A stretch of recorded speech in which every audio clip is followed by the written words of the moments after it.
Happy Fri-Yay, everybody. Woo boy. It's Kung Fu Fri-Yay. Are you excited? You should be, because today we're talking about Samurai Wolf. The first one. There's two. And don't worry, next week we'll get to the second one. Ooh, buddy, don't go anywhere. We'll be right back. You do not want to miss this. Previously on the Nerdy Ronin Network.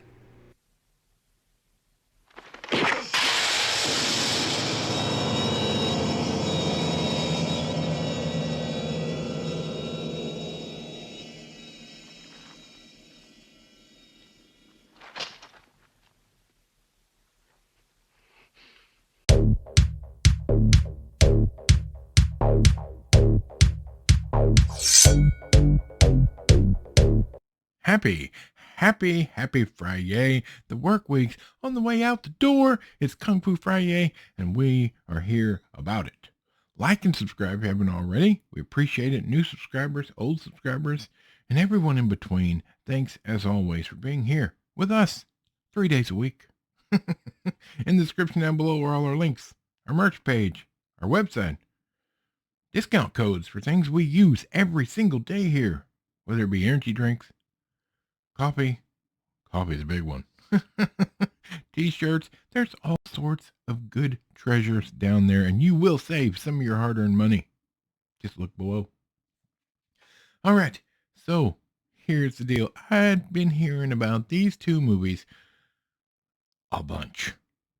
When you're talking about famous directors in the samurai genre, everyone has heard of Kurosawa, but another one that kind of gets left by the wayside when you're discussing samurai films because he's overshadowed by Kurosawa. I'm going to try to say it. It's relatively easy. Hideo Gosha. Now, this guy, he was something else. He came from radio to TV, and while working in TV decided, I'm going to make some movies. And he was doing both at the same time, getting flack from both groups. TV people were like, why are you leaving us to go to movies? And the movie people were like, you're a TV director. You shouldn't even be here. Meanwhile, he was making some great films. I've got another one of his movies over there on the shelf. Yeah, 3 Outlaw Samurai. It's in the Criterion collection. All right. I'm getting ahead of myself. Let's take a look, shall we? Samurai Wolf, 1966, super short film, 1 hour and 15 minutes. I'm going to tell you, though, it doesn't seem short. I mean, it's a solid movie in the time allotted. I think they could have added a few minutes and given us a little more detail, but that's neither here nor there.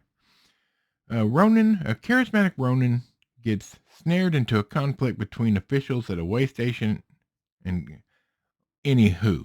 All right, a wandering Ronin happens into a town and gets involved in the struggle between a way station and basically the postmaster general for that area, who's up to no good.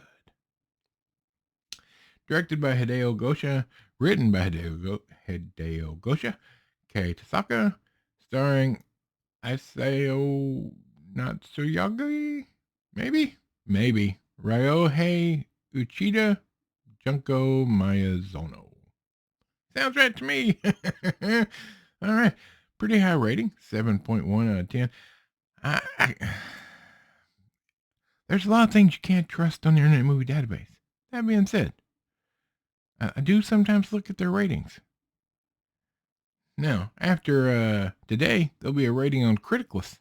If you have not looked into Criticless, if you want to know about a movie, check out Criticless, where they just talk about movies and give you a review without all the nonsense.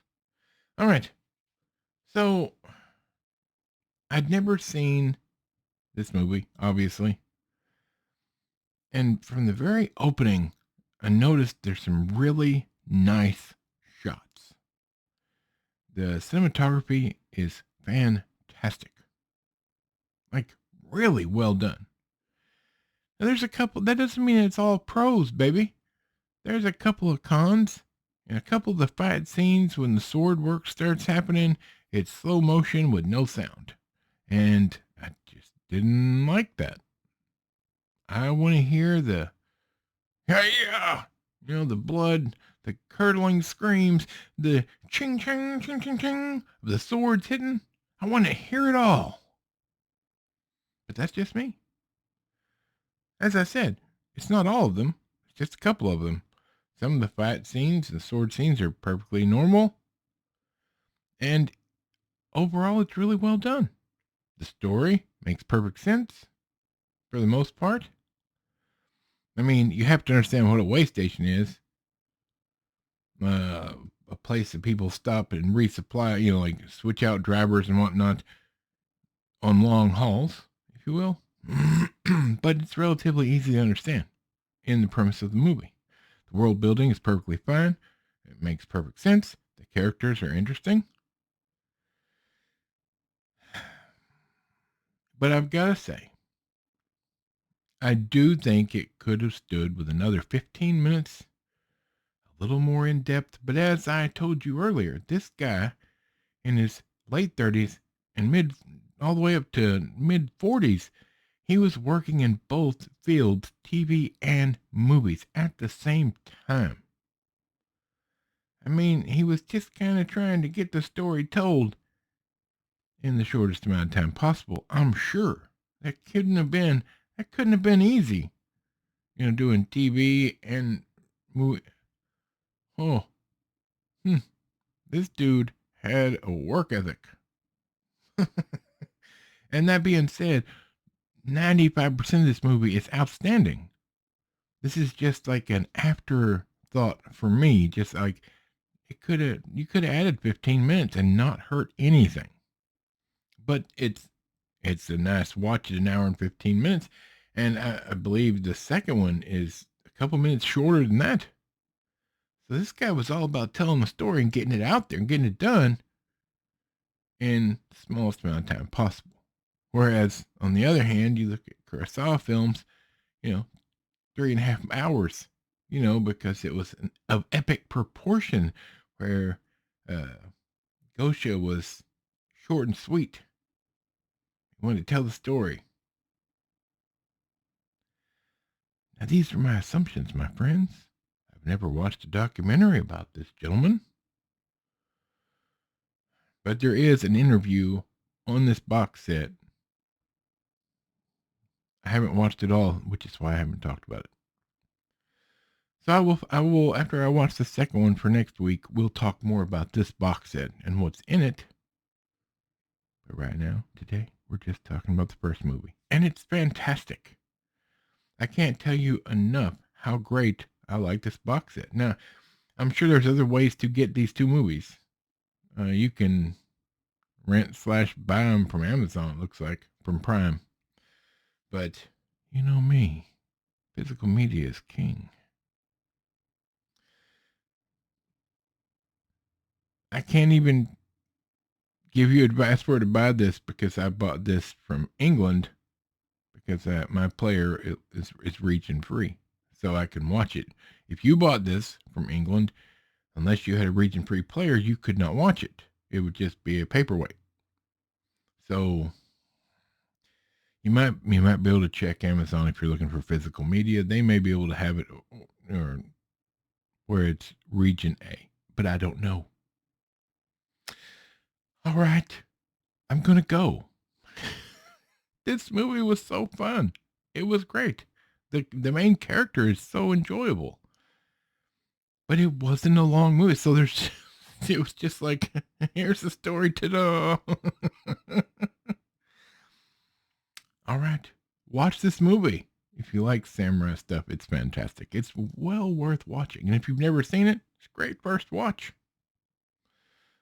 Obviously, there's subtitles. It's not in English. This is from the 60s, my friends. All right. For Michael, the microphone. Bob, squeaky chair in the back. And me, this big fat samurai loving nerd. We'll see you on Monday. Have a great weekend, y'all.